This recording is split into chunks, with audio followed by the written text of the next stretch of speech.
The following program deals with controversial subjects. The theories expressed are not the only possible interpretation. The viewer is invited to make a judgment based on all available information. Tonight on Sightings. What happened in this house is an absolute nightmare. A family that claims it's being sexually molested by a sinister entity. It was trying to rape me. And a special investigation of a Pennsylvania town haunted by frightening close encounters with UFOs. All of a sudden, these objects started coming up out of the treetops.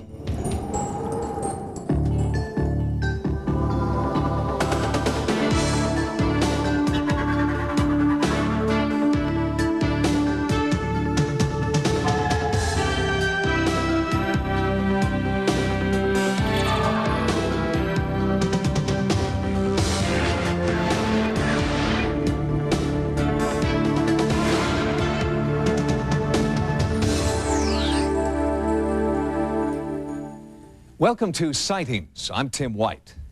Thanks to you, we've received many home videos showing what may be the brief appearance of UFOs. But one of the problems we face is that it's very difficult to analyze a one-time event. Ufologists are looking for UFOs that appear again and again and offer a chance for closer examination. Just such a series of UFO encounters is occurring in the skies above Pennsylvania. A local resident sent us his startling footage. The first reported sighting occurred in 1991 in Newton Township, just north of Scranton. Since then, dozens of people, including state and local police, have witnessed an unexplained show of lights. The first home video was shot by Gary Steyer. He started monitoring the skies after his daughter, Christy, reported a bizarre encounter with a UFO. I at first thought it was another car. But I looked out towards the back of me, and I noticed there was no car in back of me. And I was adjusting the mirror, and I noticed an object in the sky. It was flying behind my car, and I kept watching it in my rearview mirror. And eventually it went over to where I could see it looking out the window. It kept following me, driving down the road. And then I made a right-hand turn to come up onto the road, coming up towards my house. And this object made a right-hand turn. And by this point, I was getting really scared. She drove into the driveway, ran up to the front door, came flying in the house, and said something was following her. And then when she told me it was above her car, I didn't know what she was talking about. Since Christy had been the only one to experience the light phenomenon, the Steyers thought it must have been an isolated event. But a few months later, the lights returned, and this time the extraterrestrial display was witnessed by more than just one person. While driving home on January 8th, Gary and his wife Nadia saw unusual lights hovering in the distance near their house. They rushed home, and Gary got out his video camera. This time, he was able to get the UFO on tape. It was a feeling of great excitement because these things were happening right before your eyes. You didn't know really what these lights were, what was happening. It was like an adventure. Being a respected school teacher, Gary Steyer was hesitant to call the authorities, fearing public ridicule. But when the lights continued hovering for several hours, he finally decided to alert the police. 911 emergency. You want to report what? And within a matter of minutes, Officer Callie arrived along with 3 state policemen. And as I taped, they stood alongside of me with their handheld radios in my front yard. The dispatcher told me he received a call from a resident in the community that there was a strange object in the air above his house. When he initially called me, he didn't want to give me anything but his street address. He didn't want to give me his full name or phone number because he didn't want to be associated with something that sounded this bizarre. I didn't believe initially when I received the call that there would be anything of substance that I would see. Immediately upon exiting my police vehicle, I looked up in the air and I saw 4 or 5 bright objects up in the air. There's one right alongside of it. Above the 3 towers, coming over to another one just flashed. Officer Callie called into his dispatcher and asked him to check with the local airport tower to see if they were picking up anything on radar. Lights. All right, well, let me look. It was one of those real crystal clear nights. There wasn't a cloud in the sky. We looked out the window over towards where he was talking about, and Sure enough, there were some lights out there. According to local sources, there were no commercial or military aircraft in the area that night, and nothing was picked up on radar. But despite this, half a dozen witnesses reported seeing a UFO. They had no aircraft in the area of the Triple Towers, and that no airplanes were supposed to be in that area, and nothing was picked up on radar. I felt that there was possibly a problem with the radar system. Shortly thereafter, he contacted me back and said that they checked it again, and there's nothing up there. The lights appear to be most active over this area, Bald Mountain. Pam Zakowski is a local newspaper reporter who first broke the UFO story. She was an impartial observer until she hiked to the top of Bald Mountain with UFO investigator Irene MacDonald. Near the summit, the two women had a terrifying encounter. We were merely poking around, actually trying to see where Gary Steyer's house was from the top of the mountain, when two men in a pickup truck pulled up, drove up the access road, and they both got out, and one was older and one was younger. They both had guns, and they were incredibly angry. They said, "You're trespassing, you know you're trespassing, what are you doing up here?" I said we were just taking a walk in the winter. I wasn't going to say we were up there looking for evidence of UFOs. When I saw their intense anger and their guns, I knew that in 30 seconds or a minute, I either would be alive or I wouldn't be. We agreed to leave, but we had only been up there probably maybe 5 minutes at the most. And what's unusual is the fact that almost everybody at one time or another in this area has climbed that mountain for exercise or recreation and never have been threatened with a gun. Pam Zakowski never saw the two men again and believes they were not local. She ran a search on their license plate number, but that has only deepened the mystery. The plate number does not exist in any Pennsylvania motor vehicle record. The identity of the two men is still unknown. Could their appearance be somehow related to the unexplained lights in the area? After the incident on Bald Mountain, the UFO activity has only increased, and more witnesses have come forward. It was just about dusk, and as we were there up by the power lines, all of a sudden, these objects started coming up out of the treetops. They were just everywhere. Seemed wherever we turned, there was another one. I just remembered not hearing a sound. But not everyone in the area believes the lights are UFOs. Karen and Bob Siemens own the airport in Factoryville, about 10 miles south of Bald Mountain. They believe people are simply sighting their newly installed beacon. I think because we had put a new beacon up and people in the area were not used to seeing the light, I really think it's just too much of a coincidence. Investigating the Siemens theory further, we took Gary Steyer's footage and overlaid footage of the airport beacon taken from the same angle. Using a grid system, it appears impossible for the beacon and the lights to be one and the same. We also took the videotape to ufologist Jeff Sainio. After careful analysis, Sainio has concluded that the lights are not conventional aircraft, nor are they a hoax, and they're definitely not emanating from the beacon. My impression of this tape is that it certainly wasn't faked. Here, all of the unusual lights are moving laterally. And so an airport beacon light doesn't move laterally. So that couldn't explain any of the 5 interesting points that I found on this tape. As if in response to increased interest in the lights, the UFO activity has subsided in recent months. But the people of Newton Township keep their eyes and camcorders pointed to the sky, anticipating the return of what some believe is an alien spacecraft. All I know is that we taped some unusual lights and objects in the sky. The night of January 8th did happen, and I wasn't the only person that saw these things. There were hundreds of other people who had similar experiences, but they didn't have video cameras in their hands. And all I can say about the tape is that it speaks for itself. Right now, the skies near Scranton are quiet. However, local residents say that the UFOs come in cycles, and they're anticipating a new wave of UFO encounters in coming months. Local police are ready to respond to any UFO calls that come in and are continuing to investigate reports of the mysterious men who have yet to be identified. Coming up next, What happened in this house is an absolute nightmare. a family that's under attack by a sinister entity. He said, "Make love to me." Researchers who investigate sightings of ghosts and apparitions often find that the site of the haunting has a mysterious, sometimes brutal past. When one of our viewers called to report bizarre ghost activity in her house, our first step was to look into the history of the house, and we did find that it had been a place of misery and torment.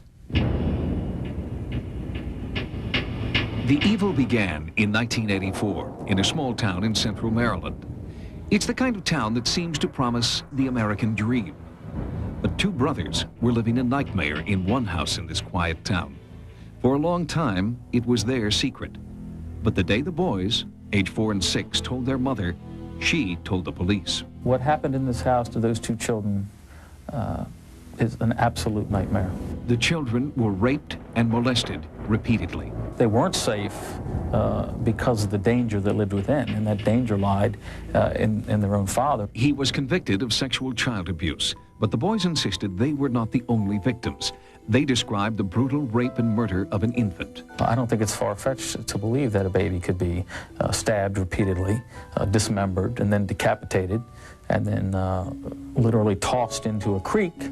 And of course, that's what we believe happened in this particular circumstance. The police found no proof of murder. The father served just 18 months in prison. The house, with its monstrous memories, was sold to another family. Just 6 weeks after moving in, the new owner died suddenly, leaving his wife and 3 daughters alone in a house they now believe is haunted by an entity they call the Beast. This beast has molested, raped, choked. He's touched, he's punched, he's scratched, and I just feel like it's getting stronger. The first time something had happened to me, I was laying in my bed and I woke up for no reason. And I heard this breathing and I could feel it in my ear. It was like, he said in a real deep voice, he was like, "Make love to me." It was pinching my breast very hard and it just squeezed me on my behind. It was like I was being sexually assaulted by it, like it was taking itself and entering into my body. The family fled the house and called Sightings for help. They sent this video, a record of the night the so-called Beast scratched the 13-year-old daughter. First it scratched me on this side of my face, and it hurt too bad. Then it scratched me on this side of my face, and it actually broke the skin down here, and it was bleeding. And I was just crying, hysterical, and it was saying, "Your family can pay its respects now because you're mine." And it was saying, "You can run, but you can't hide." The family refused to return to the house alone. Sightings agreed to send a team of ghost experts from the Office of Scientific Investigation and Research. When we go into a home to investigate, we look at, first and foremost, the environmental factors that are contributing to the situation. We look at the physiological elements, and we look at the psychological elements of all those in the family. Specialists descended on the house, armed with technology. Their aim was to electronically document any appearance by the supposed Beast. We call it a beast because of the size of it. I remember I looked up and I could see it, and it was just huge. I was not imagining it, I was not sleeping. It was very, very real to me. And then I felt the tongue. There was a very pointed tongue. The thing pushed me back on the bed.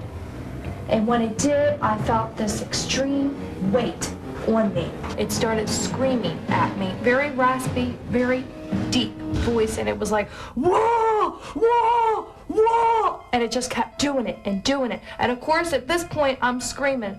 I was laying in the bed next to her, and her body, it was like her heels were on the bed, and her head and shoulders were on the bed, but the rest of her body was arched up like a bridge.